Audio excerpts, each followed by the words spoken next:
Um, ang hirap magbigay ng advice sa sitwasyon, but I think the main advice should really be to our leaders, which is have faith in the Philippine criminal justice system, have faith in our courts. Kasi in the end, I might like or I might not even like yung decision ng korte. Baka nga sabihin ng korte, it's valid and send him there, then ibang debate naman yon. But sa akin, dun pa lang ako sa debate na pag nag-disagree tayo, sino magde-decide?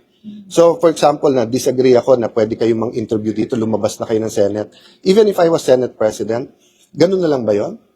Di ba walang referee, walang arbiter, walang plenary, o walang korte na pwedeng magtanong? So, pag sinabi ko sa inyo na ngayon na bawal na cellphone sa Senate, at tingin yung labag yan sa freedom of the press, can't you not go to court? Di ba? Sinabi, sir, na pagtiwalaan yung ating justice system, that means what surrender si Senator Bato? No, it's not about surrendering eh. Kasi option naman nila na hindi nila ipadala kagad eh. Option naman nila i-surrender sa court natin eh. Sila naman namimili kung saan nila dadalhin.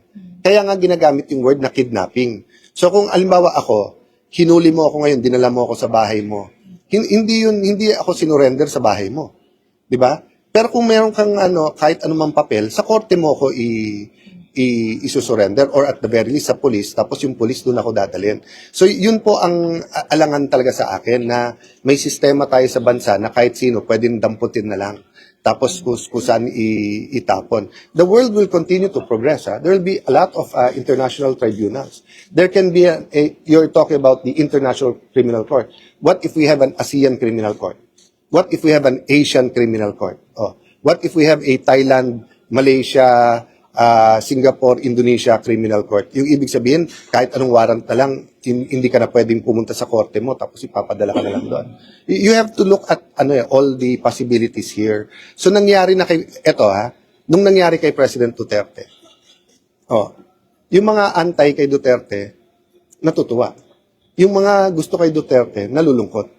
Did it help us as a nation? Did it provide jurisprudence? Did it give us wisdom? May guidance ba?